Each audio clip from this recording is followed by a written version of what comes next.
방금 부동산에 다녀와 돌아가신 어머님의 땅에 대해 이야기하고 온 길입니다.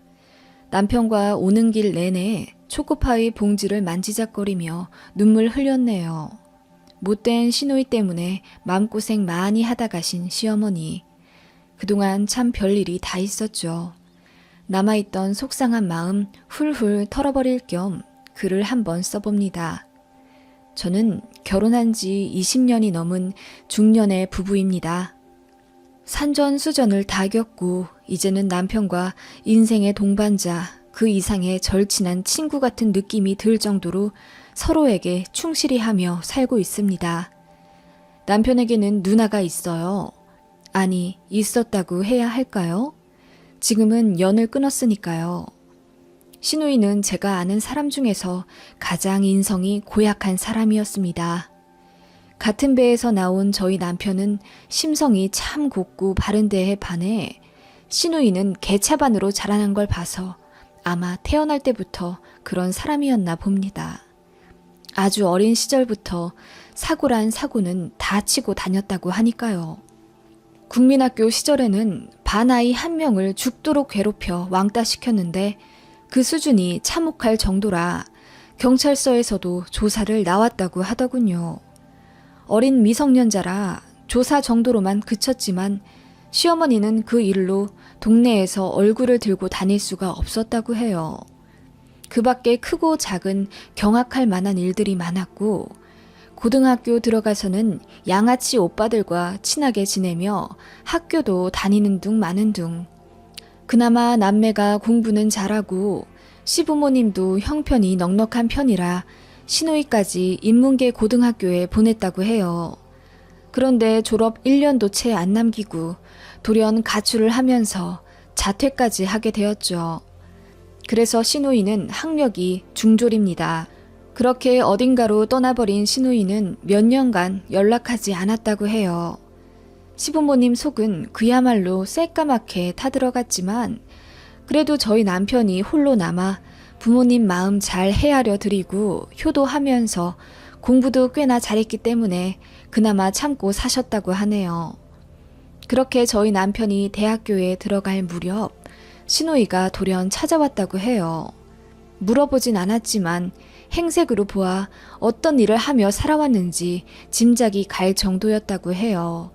아마 술집에서 일했으려니 했지만 가족들 모두 자세히 묻지 않고 돌아와 준 것에 감사하며 안아주었다고 합니다.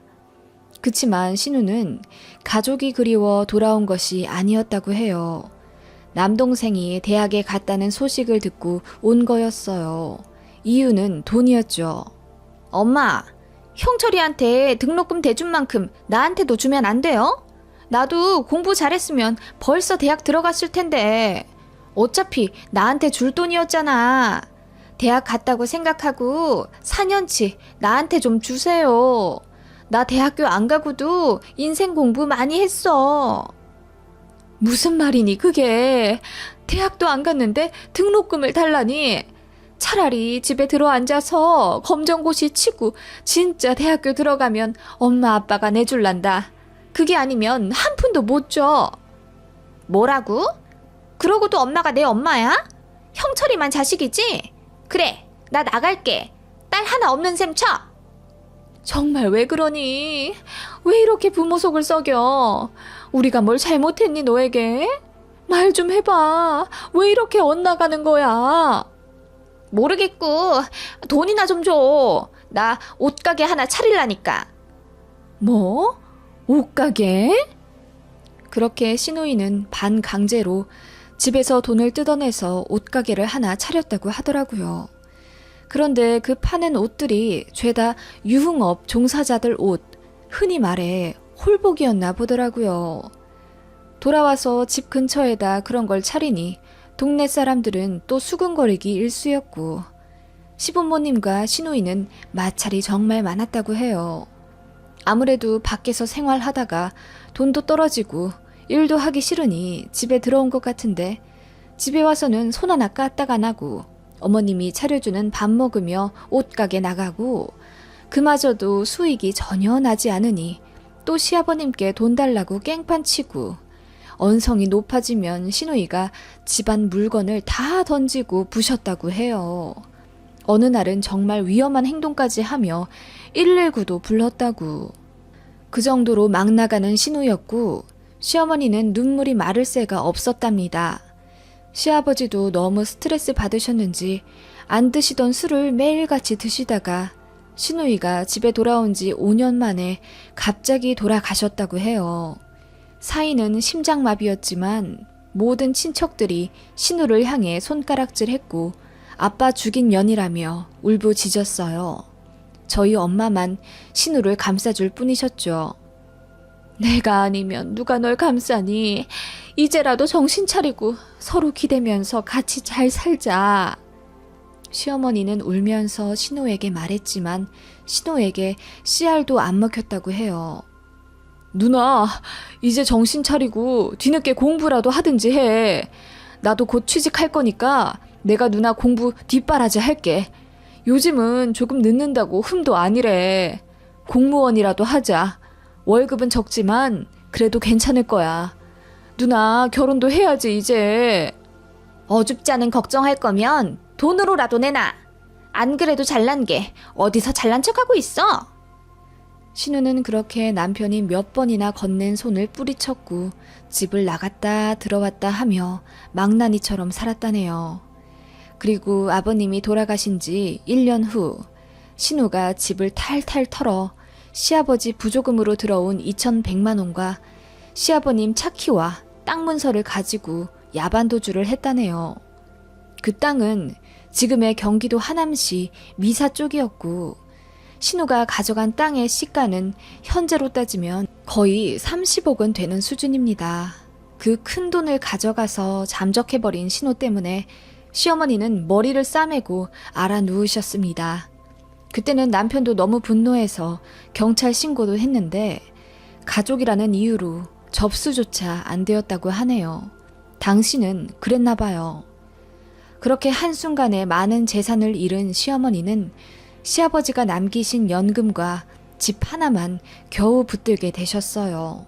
그때 저는 남편과 연애 중이었고 곧 결혼할 생각이었는데 시어머님이 땅 일부를 팔아 저희 신혼집을 해주려고 하셨거든요. 그런데 어머님 계획이 다 틀어져 버리니 엄청 속상해 하시더라고요.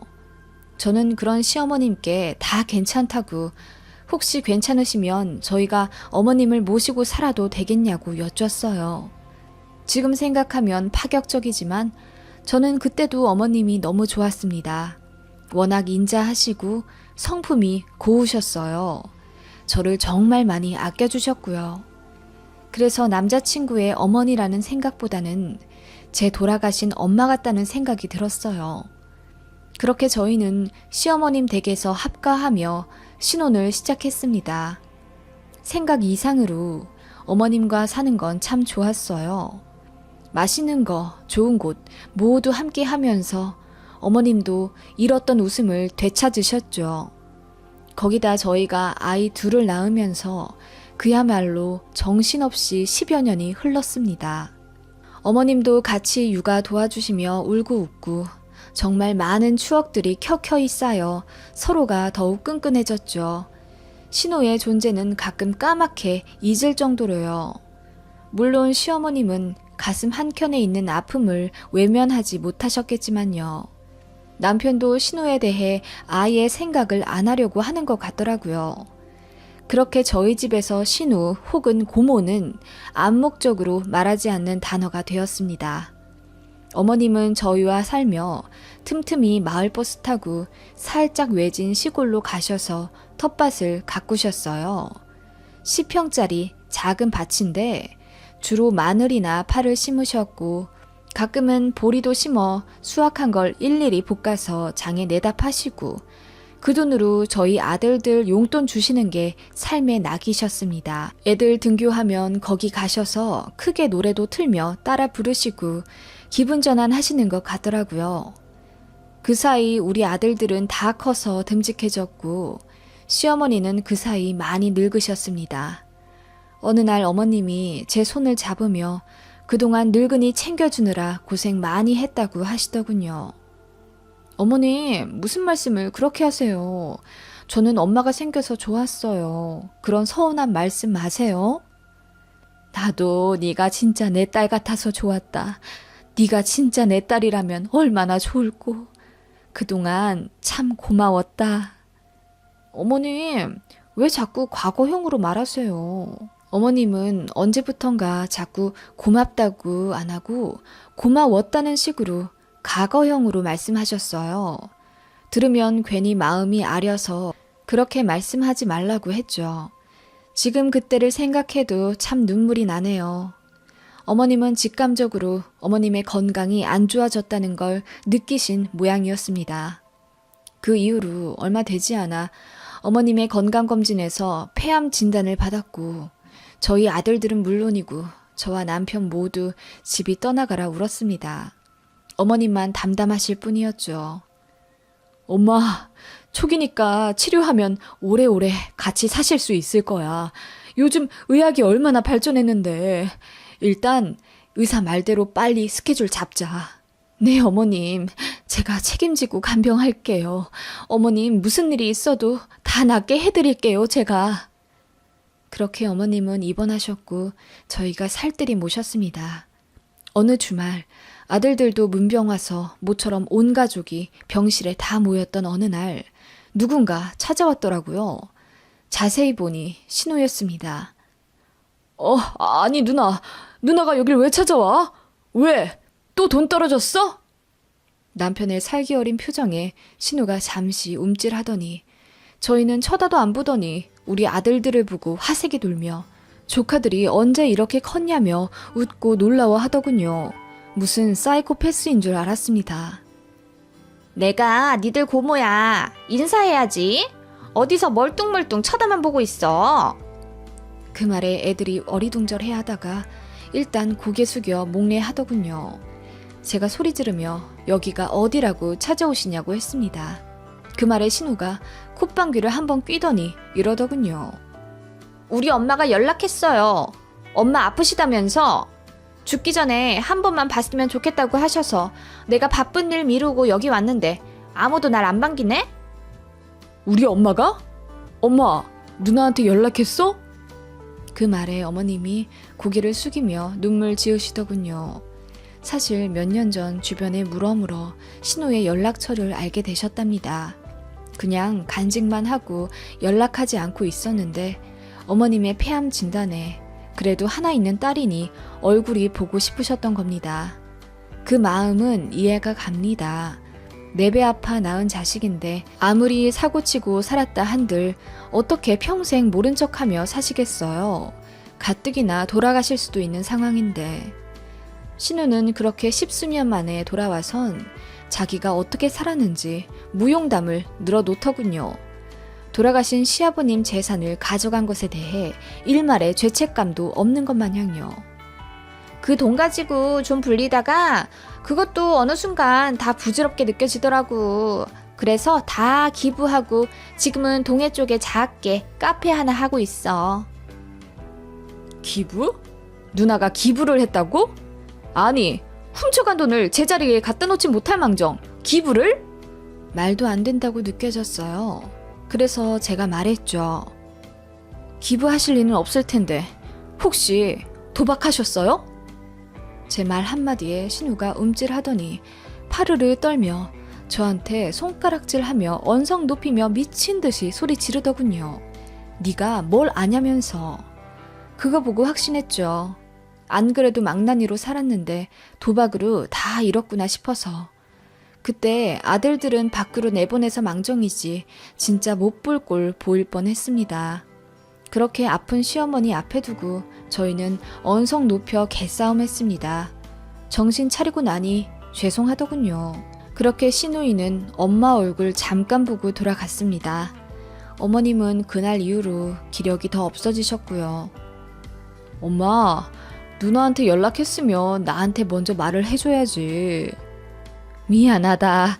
그래도 정신 좀 차린 줄 알았는데 여전히 그 모양으로 살았나 보구나. 내가 미안하다. 아니야, 엄마. 엄마 마음 이해해. 네, 어머님. 저도 이해해요. 치료에만 열중하세요. 어머님은 저희에게 미안하다며 우셨어요. 그렇게 어머님이 입퇴원을 반복하며 치료에 열중하는 동안 신우는 툭하면 찾아오곤 했습니다. 저희 집까지 따라와서 장롱도 열어보고 제 화장품도 샅샅이 살펴보더군요. 제가 남의 물건 그렇게 뒤지지 말라고 했더니 갑자기 제 머리채를 잡더군요. 그 바람에 한순간에 집이 아수라장이 되었고 남편이 급히 막아 심한 몸싸움까지는 안 가게 되었습니다. 미친 거 아니에요? 뭘 잘했다고 내 머리채를 잡아 잡기는! 저도 열받아서 지지 않고 한 소리 했고 신우는 특유의 독한 살기로 저를 죽일 듯이 노려보며 제가 까분다고 하더군요. 정말 구제불능 그 자체였습니다. 신우는 아마 저희가 얼마나 돈을 모아놨는지 궁금했겠죠. 저희 남편이 대기업 다닌 지 오래되었고 평수도 꽤 넓으니 비빌만 하다고 생각했나 보더라고요. 시어머니도 그런 신우에게 질릴 대로 질려 이제 그만 찾아오라고 했더니 신우가 울부짖으며 이제 정말 딸 안 볼 거냐고 난리치더군요. 그러더니 하는 말. 엄마 돌아가시면 또 아들네만 유산 다 가질 거 아니야. 아빠가 남긴 집 어딨어? 여기로 이사 오면서 그 집 팔았어? 그 집이라도 나 줘. 그러면 내가 더 이상 안 나타나고 살다가 엄마 장례식장에만 조용히 갈게. 뭐? 너 어떻게 말을 그렇게 하냐? 네가 그러고도 사람이냐? 저희가 모두 놀라 입을 틀어막을 정도로 신우는 그 뚫린 입으로 그야말로 폐륜을 저지르더군요. 신우는 편찮으신 시어머니의 건강은 안중에도 없고 처음부터 시아버지의 유산을 노리고 돌아온 거였습니다. 시어머니가 연락해서 엄마 품으로 돌아온 게 아니라 돈이 궁했던 거죠. 알고 보니 동해에서 카페 한다는 것도 그냥 작은 다방 하나 운영하다가 그마저도 밀린 카드값으로 다 경매에 넘어갔다고 해요. 유흥업 종사하면서 알게 된 언니 동생네들 전전하면서 그렇게 밑바닥 인생을 살다가 영 앞날이 안 보이던 차에 시어머님 연락을 받고 옳다구나 하고 돌아온 거였죠. 정말 기막히더라고요. 어떻게 사람이 이 정도일 수가 있는지. 시어머니는 편찮으신 그 몸을 쥐어짜내 소리를 지르며 울부짖으셨습니다. 제발 정신 좀 차리고 제대로 살으라고. 하나 있는 남동생네한테 폐를 끼쳐서야 되겠냐고 우셨어요. 그 모습에도 눈 깜짝 안 하는 괴물 같은 신우였습니다. 시어머니는 너 같은 것한테 돈 한 푼 물려줄 수 없다고 했고 신우는 그 말에 그야말로 집을 뒤집어 놓듯이 하다가 남편이 경찰에 신고한다는 말에 기겁하며 도망갔습니다. 그날 이후로 어머님의 병색은 점점 깊어졌고 어느새 숨도 잘 못 쉬셔서 인공호흡기에 의지하게 되셨어요. 치료도 별 차도도 없는 지경에 이르렀죠. 남편이 의사 만나서 신약 쓰게 해달라고 졸랐지만 연세가 많으셔서 위험이 높기 때문에 현재로서는 그냥 호스피스로 전원하는 수밖에 없다고 이야기를 들었습니다. 그렇게 어머님은 사실상 시한부 선고를 받으셨어요. 너무 안타깝더라고요. 어머님은 그저 하나 있는 딸 얼굴 한 번 보고 돌아가시고 싶으셨던 건데 더 심한 개차반이 되어 돌아올 줄 누가 알았겠습니까? 이건 저희도 예상 못했어요. 어머님이 어느 날 저희 손을 붙잡고 말씀하시더군요. 변호사 불러서 유언 공증 받을 거라고. 곰곰이 생각해 봤는데 그러지 않으면 신우가 또 망나니 같은 짓 할 거라고 하셨어요. 어머님은 수중에 현금이 1,000만 원 정도 있으셨고 소일거리 하시던 10평짜리 밭이 어머님 명의로 하나 있으셨습니다. 거기는 개발도 되지 않는 곳이고 버려진 야산 옆 자투리라 평당 20만 원도 안 된다고 하더군요. 그 밭과 어머님의 현금 1,000만 원 둘 중에 하나 고르라고 할 거라고 하시더군요. 신우는 당연히 1,000만 원 고르겠죠. 어머님은 그렇게 신우에게 1,000만 원 주고 아예 저희 쪽에 절대 연락 못하도록 법적으로 손을 써놓을 생각이셨나 보더라고요. 역시나 신우에게 물어봤더니 그깟 10평짜리 땅 받아서 뭐 하겠냐고 200만 원도 안 되는 거 받아봤자 귀찮기만 하다면서 1,000만 원 갖겠다고 신나서 대답하더라고요. 시어머니는 그렇게 신우 불러다가 변호사까지 모두 있는 앞에서 깔끔하게 공중 처리했습니다. 신우이가 1,000만 원 갖는 조건으로 장례식장에도 오지 말고 다시는 저희 쪽에 연락하지 않는다. 연락하면 1,000만 원 뱉어야 한다는 조항을 법적으로 잘 꾸며내서 서류를 작성했어요. 시어머님은 신우를 보며 말씀하셨습니다. 난 이제 널 내 자식으로 생각 안 하기로 했다. 신우는 그 말에 별 타격도 없었는지 서류만 챙기고 떠났습니다. 그렇게 있는 힘을 다해 처리하신 어머님은 기력이 다하셨는지 그날부로 급속도로 몸이 안 좋아지셨어요. 시어머님 손을 잡고 울고 있는데 어머님이 저더러 이리 오라고 하시더니 귓속말을 하시더군요. 내가 죽고 나면 그 밭을 잘 살펴보거라. 어머님은 그렇게 의미심장한 말씀을 남기시고 한 달 조금 넘게 고생하시다가 눈이 펑펑 오던 어느 날 주무시듯 돌아가셨습니다. 저희 가족 모두 너무나 힘든 상을 치렀고 많은 사람들의 위로를 받아 겨우 마음을 추스렸어요. 신우에게는 어머님 돌아가셨다는 이야기를 알리지 않았습니다. 그래서 장례식장에도 안 왔죠. 어머님이 정말 원하셨던 걸까요? 아마도 정신 차리고 진심으로 반성해서 사람이 된 후에 장례식장에 찾아와 엄마의 부재를 느끼며 울길 바라셨겠죠. 어머님의 바람은 절대 이루어지지 못했지만요. 아무튼 그렇게 어머님 상을 치르고 저희끼리 마음을 달래다가 문득 어머님 말씀이 생각나 남편에게 말했습니다. 그리고 어느 일요일 이른 아침 남편과 그 밭으로 찾아갔어요. 어머님이 밭을 안 하신 지 2년이 넘은 터라 온갖 잡풀들이 다 자라 있더군요. 거긴 사람들 왕래도 없는 곳이라 그야말로 폐허가 되어 있었습니다. 엄마는 이런 곳에서 무슨 텃밭을 하셨대? 그래도 여기가 조용하고 밑에 하천도 있으니 좋으셨던 모양이야. 마을버스 타는 재미도 있고. 여기를 살펴보려고? 무슨 말씀이실까? 남편은 곰곰 생각해보다가 차에서 삽을 하나 가져와 땅을 파기 시작했습니다. 그렇게 2시간쯤 파냈을 때 밑에 두꺼운 농업용 비닐이 하나 있더군요. 버려진 비닐인가 했는데 그렇게 오래돼 보이지도 않았어요. 남편이랑 영차 꺼내니 사과 박스만한 크기의 뭔가가 비닐에 쌓여 있었습니다. 남편이랑 열어보니 어머님이 남기신 유품이었습니다.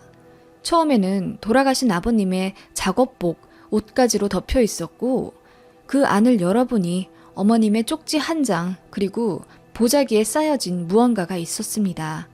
쪽지부터 읽어보니 어머님의 필체로 우리 아들 내 거라고 실명과 함께 써져 있었고 보자기를 열어보니 어머님 폐물과 골드바가 끝도 없이 나오더군요. 얼추 세어보니 50개가 넘더군요. 말도 안 되는 일이라고 생각했습니다. 그런데 생각해보니 남편이 그러더군요. 돌아가신 아버님의 재산이 집이랑 금덩이 여러 개가 더 있는 걸로 알고 있었는데 그 금의 행방에 대해 어머님도 절대 말씀을 안 하셨다고 하더라고요. 남편 키우며 필요한 데 쓰셨겠지 하고 잊고 있었는데 어머님은 그 이후로도 꾸준히 금테크를 하며 불려오셨던 겁니다. 그리고 어머님만의 공간에 그렇게 숨겨두신 모양이더군요. 혹시라도 신우가 또 찾아와 집을 뒤져갈까 두려우셨는지 어머님만의 판단 하에 그곳이 가장 안전하다 생각하셨나 봅니다. 어머님은 생전에도 신우가 집 뒤져 집 문서고 통장이고 몽땅 훔쳐간 트라우마가 있으셔서 집에 귀중품 두기 꺼려 하셨거든요. 어머님의 폐물과 골드바는 거의 9천만 원에 이르더군요. 남편과 상의하여 어머님 폐물은 고이 간직하고 골드바와 땅을 현재 시가로 바로 팔기로 했습니다. 그리고 저희 아들들 통장에 반씩 넣기로 정했죠. 그렇게 1년이 지난 후 연락하지 않기로 한 신우가 갑자기 집에 찾아오더군요. 너무 황당하고 열받아서 남편과 제가 쏘아 붙였습니다. 찾아오면 1,000만 원 다시 뱉기로 했는데 돈 갖고 온 거냐고 소리 지르니 엄마 돌아가신 거 이제 알았다고 유품이라도 가지러 왔다며 거짓 눈물을 짜내더군요. 아무것도 주기 싫다고 남편이 윽박지르니 신우가 남편 보고 엄마가 얼마나 남기고 갔어? 1,000만 원보다 더 많아? 그러더군요. 그래서 남편이 신우 열받으라고 사실대로 다 말하더군요. 그래, 그 땅 파보니 금덩이가 어마어마하게 많더라. 그 땅 같이 그랬어? 누나가 선택한 거야. 뭐? 땅에 금이 있었다고? 얼마나 있었는데? 하며 신우가 울부짖더니 이내 무릎까지 꿇더군요. 신우가 술자리에서 폭행죄로 연루되었나 보더라고요. 다행히 징역은 피했지만 집행유예 기간이라면서 엄마로부터 받은 1,000만 원도 다 쓰고 지금 제대로 된 집 하나 없다며 50만 원이라도 달라며 울더군요. 남편이 속 터져 하며 그러니까 엄마 말대로 제대로 좀 살지 그랬냐며 소리 지르니 더 엉엉 우는 신우였습니다. 어차피 돌아가신 어머님 모시고 산 건 저희였기에 신우에게 더 이상 유산 상속의 권한은 없거든요. 일목요연하게 남편이 설명해주니 그야말로 석고대죄하며 지난날이 후회된다고 울더군요. 엄마한테 못한 게 너무 후회된다며 엉엉 울기 시작하는데 남편은 신우에게 꺼지라고 소리치며 지금 안 나가면 경찰에 신고한다고 했어요. 집행유예 기간이라 더 몸살려야 하니 신우는 기겁하며 떠나더군요. 모르겠어요. 그제야 불효한 게 후회되었을까요? 남편은 한 번 더 오면 정말 가만두지 않을 거라고 했고 신우가 그 이후로는 어디서 뭘 하는지 모릅니다. 남편도 아이의 정을 떼버린 듯 했고요. 아무튼 그 땅 일로 오늘 부동산에 다녀온 겁니다. 어차피 내놓아도 팔리지도 않을 땅이라 그 근처 사는 홀로 되신 노인분께 경작권을 넘기고 왔어요. 그분은 형편도 안 좋으시고 자식들도 다 찾아오지 않는 외로우신 분이셨는데 텃밭 가꾸는 재미로 사셨다고 하더라고요. 그런데 그 텃밭 하나마저 시에서 경고가 들어와 모두 뽑게 되었고 그 사정을 알게 되신 동네 부동산과 어찌어찌 연이 다 저희 남편이 그 할머니께 경작해도 된다고 말씀드린 겁니다. 할머니는 너무 좋아하셨고 주민센터에서 받은 초코파이 2개를 저희에게 주시더군요. 안 받으려다가 그 마음을 거절할 수가 없어서 받았습니다. 그렇게 많은 일들이 정리가 되었네요. 신우이로부터 더 이상 연락 오지 않아 속이 후련하고요. 이 이야기를 주변에 하면 다들 경악합니다. 신우가 어쩜 그러냐고. 네, 그런 사람도 있더군요. 자식이라고 다 같은 자식 아니네요. 마음고생하신 시부모님이 참 안타까울 뿐입니다. 신우가 정신 차릴까요? 아니겠죠. 아무튼 저희는 곧 이사갈 계획이고요. 남편은 신우가 저희 정보를 열람하지 못하게 처리할 거라고 하더군요. 이젠 다 큰 아들들한테 혹여 티끌 만큼이라도 신경 쓰이는 일이 생길까 봐요. 정말 별사람 다 있지만 제일 가까운 데서 이런 막장 인간을 보니 황당합니다. 지 팔자 지가 꼰다는 말도 생각나고요.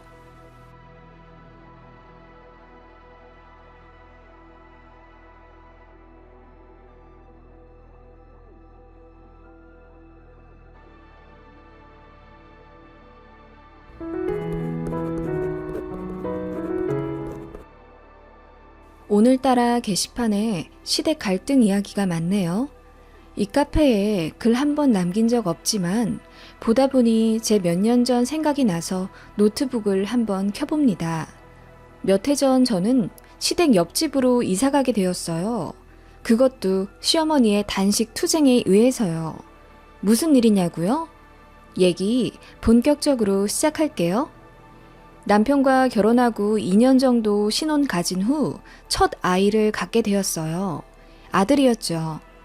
시댁에서나 친정에서나 둘 다 집안 첫 개혼에 첫 손주라 얼마나 좋아하셨는지 모릅니다. 게다가 은근히 보수적인 마인드가 있는 시댁에서는 첫 손주가 아들이라는 소식을 듣자마자 뛸 듯이 기뻐하시며 동네방네 거의 확성기를 틀다시피 하며 자랑을 하셨댔죠. 그리고 뱃속에 있는 아이에게 엄청 집착 아닌 집착을 하시더군요. 제가 먹는 거며 눕는 자세까지도 하나부터 10까지 간섭하려 하셨고 제가 패스트푸드가 땡겨서 햄버거를 사 먹는 걸 걸리면 그날 거의 1시간은 잔소리를 들어야 했어요. 이게 왜 가능했냐면 시댁이랑 저희 집은 같은 지역에 살고 있어요. 시아버지 사업을 같이 하다가 남편이 따로 나와서 새로 업체를 차렸거든요. 남편은 광역시로 이동하고 싶었는데 시아버님이 아직 남편 손이 필요하다고 하셔서 같은 지역에서 살고 있고요. 시어머니가 운전을 하시는데 차 끌고 저희 신혼집까지 매일같이 찾아오셨어요. 차로 10분 거리거든요. 그 동네가 그 동네이다 보니 제가 장을 보다가도 시어머니를 마주치고 친구랑 만나 수다 떨고 있을 때도 갑자기 나타나실 정도로 코딱지만한 동네입니다. 어머님은 임신한 저에게 먹을 거 조심해라 늘 당부의 말씀을 하셨고 저는 내내거리며 대답만 하다가 어느 날 패스트푸드점 들어가는 걸 딱 걸린 거죠. 얘, 햄버거 먹으면 태어날 아기 아토피 걸린다고 했잖아. 우리 손자 피부 때문에 고생하는 거 보고 싶어? 어머님, 저 참고 참다가 먹은 거예요. 저도 엄만데 왜 아이 생각 안 하겠어요?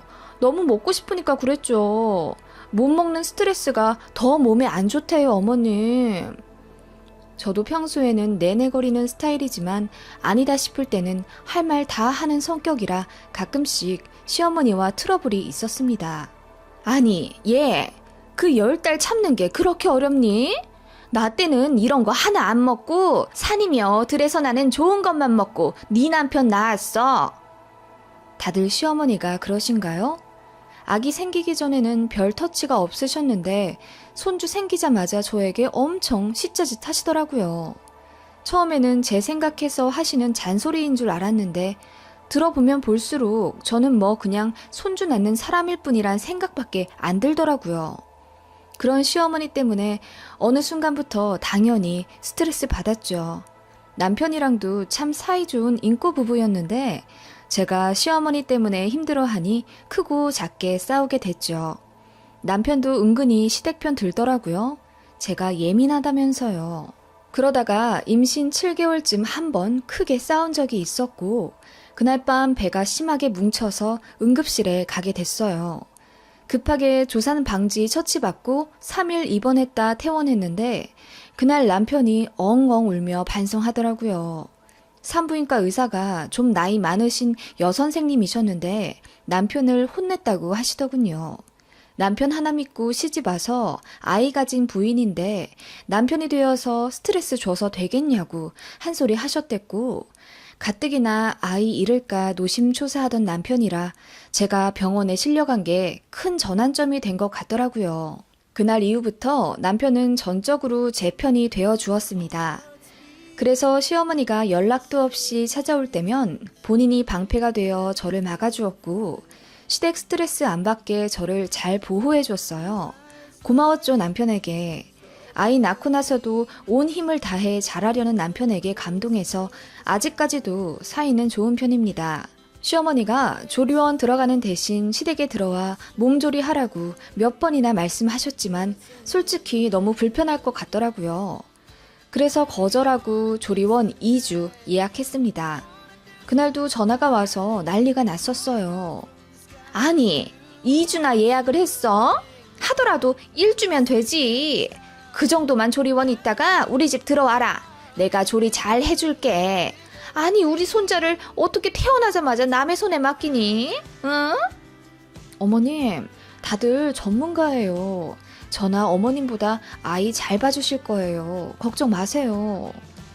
어머님은 그렇게 아이 태어나기 직전까지도 조리원 계약을 취소하라고 저희를 회유하셨네요.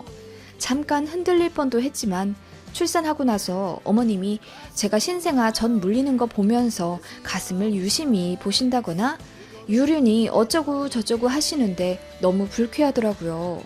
저희 친정엄마한테도 가슴을 이렇게 보여드린 적이 없는데 어머님은 그저 제 가슴이 사랑하는 손주의 밥통 정도로 생각하시는 건지 제가 수치스러워하는 것도 아랑곳 않으신 채 심지어 제 가슴을 주물럭거리기까지 하셨어요. 젖이 좀 나오긴 하냐? 우리 손자가 지금 배불리 먹고 있는 건가? 어머, 어머님, 그렇게 만지시면 좀... 뭐 어떠냐? 너도 이제 애엄마인데 이건 가슴이 아니라 이제 젖이지 뭐. 진짜 스트레스 받더라고요. 조리원 들어가길 잘했죠. 그리고 친정엄마가 저랑 애기 한 달 정도 보살펴 주시기로 했는데 그것도 얼마나 기분 나빠하시던지요. 그리고 매일 오려고 하시는 것도 남편이 시어머니께 화를 내가며 겨우 막아 주말에 한 번 오시게 했습니다. 남편이 개입하기 전에는 정말 매일 오려고 하셨거든요. 그것도 밥때 맞춰서요. 친정엄마가 제 몸조리도 하시느라 바쁜데 시어머니 대접해드리는 거 보자니 제 속이 터지더라고요. 저라면 반찬을 좀 가져오거나 아님 뭐 시켜 먹자고 할 것 같은데 시어머니가 당연한 듯이 친정엄마 밥상을 받으시더라고요. 그거 보고 제가 남편한테 난리쳐서 친정엄마 조리 받을 동안 시어머니 못 오게 했습니다. 오더라도 주말에 잠깐 보실 수 있게 하라고요. 뭐 이런 크고 작은 일들이 많았습니다. 당연히 은근한 고부 갈등이 있었죠.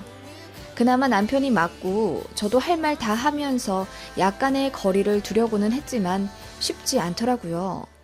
가까이 사는데 연을 끊고 살 수는 없는 노릇이었고요. 아무튼 이런 상황에서 아이는 무럭무럭 돌까지 자라났습니다.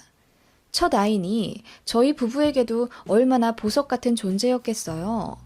가뜩이나 저나 남편이나 둘 다 늦게 결혼한 편이라 그야말로 오기야 금이야 하며 아이를 키웠고 시어머니도 아이에게 엄청 사랑을 주셨습니다.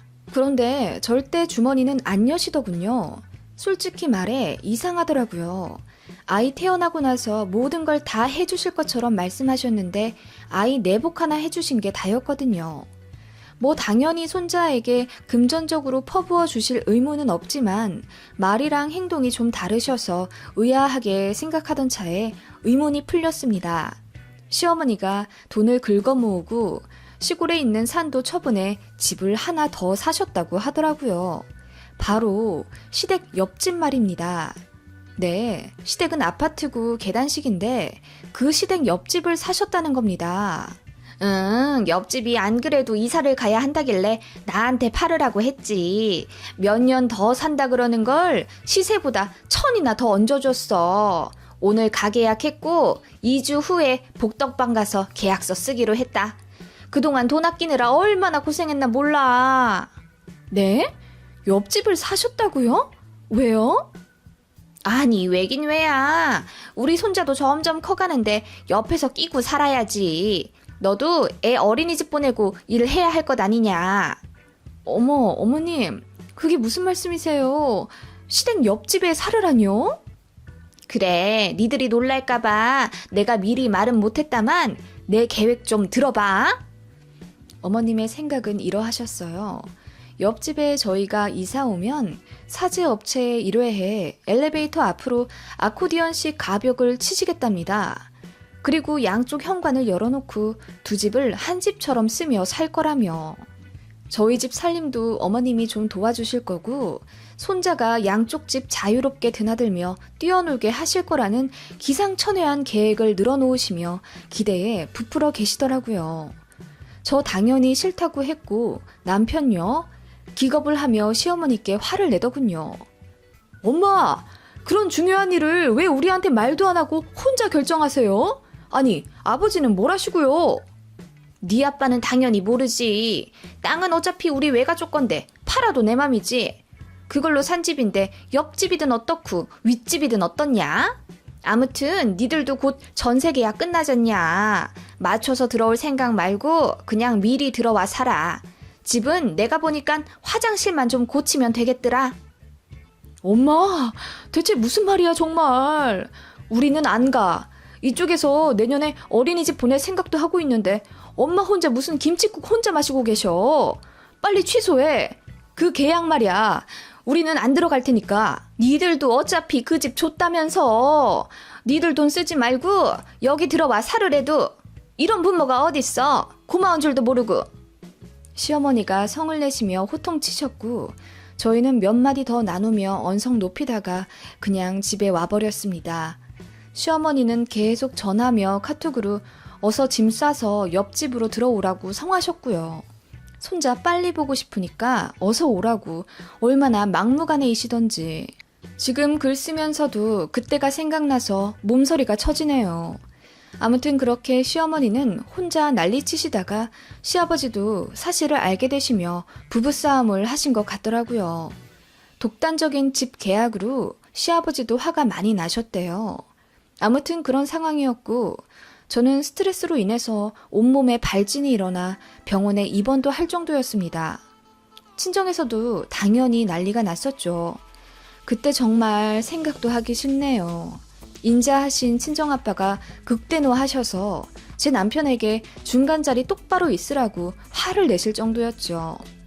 저희는 곧 전세 계약이 끝나가서 다른 집을 알아봐야 하는 상황이었고 저나 남편이나 시댁 옆집으로는 죽어도 들어가기 싫다는 게 저희 입장이었기에 시댁에 다시 한번 말씀을 드렸어요. 다른 동네로 이사 갈 거라고. 사실 저희 진짜 계획이었거든요. 받은 동네가 있었고 마침 친정에서도 금전적으로 도움을 주시겠다고 하셔서 무리하더라도 타 동네로 매매해서 갈 생각이었어요. 그런데 시어머니가 이렇게 떡하니 집을 사놓으실 줄은 몰랐죠. 아무튼 저희 계획을 단호하게 말씀드리니 시어머니가 뒤집어 지시더군요. 그러면 사놓은 집은 어떡하냐면서 어떻게 이렇게 피도 눈물도 없이 나올 수 있냐며 그야말로 엉엉 우시더군요. 어르신이 그렇게 대성통곡하는 모습을 처음 봐서 저희도 멘붕이었습니다. 어머님은 저희 꼴도 보기 싫다며 나가라고 하셨고 그냥 죽어야겠다 하시더군요. 그날 이후로 어머님은 죽 한 모금 들이키지 않으셨어요. 웬만하면 저희 편도 그렇다고 어머님 편도 안 드는 중립이셨던 시아버지가 말씀하시더군요. 시어머니가 3일째 밥을 안 먹고 계시다며 그나마 물 한 잔 겨우 먹는 게 다고 내내 누워 계시는데 저러다 큰일 날 것 같다며 저희더러 좀 숙이고 들어오면 안 되냐고 어렵사리 말씀하시더군요. 모른 척 하려다가 그냥 남편 데리고 시댁에 가봤습니다. 그랬더니 정말 초췌한 몰골로 누워 계신 시어머니가 계셨어요. 그거 보니 참 마음이 그렇더군요. 남편이 처음에는 큰 소리 쳐가며 이러면 엄마만 손해지 왜 이러고 있냐고 그러더니 그래도 자식이니 마음 약해지는 게 눈에 보이더군요. 저도 진짜 화는 났지만 에라 모르겠다 하는 심정으로 옆집 이사 오겠다고 했습니다. 그랬더니 대번 자리에서 박차고 일어나시며 얼굴에 화색이 도는 시어머니셨습니다. 정말 이사 올 거냐며 재차 물으시길래 제가 말했죠. 어머님, 근데 어머님이 많이 힘드실 수 있어요. 그건 아셔야 해요. 힘들어 봤자지. 우리 손주만 매일 볼 수 있다면 나는 괜찮아. 그렇게 저희는 시댁 옆집으로 들어가게 되었습니다. 시어머니가 말씀하신 엘리베이터 앞 가벽은 관리사무소의 제지로 못하게 되었고 대신 시어머니는 저희 집 비번을 공유하여 제 집 드나들듯 왕래하게 되었죠. 저는 재택근무자라 남편 퇴근하면 아이를 맡기고 방에 들어가 4-5시간 일하고 새벽에 잠들어야 했는데 시어머니가 아이를 봐주신다고 하니 낮에 일할 수 있게 되어 그건 좋더라고요. 그래서 시어머니께 아이를 맡겼습니다. 어머님도 그러라고 하셨거든요. 제가 방에 틀어박혀 일하고 있으면 시어머니가 아이랑 저희 집에서 노시다가 또 시댁으로도 건너가시더군요. 저희 집에 있을 땐 제가 밥을 차려드렸는데 어느 날부터는 저도 일이 너무 많아져 제 끼니도 챙길 수 없게 되었습니다. 그러다 보니 자연스럽게 시어머니가 제 점심도 맡아 해주시게 되셨고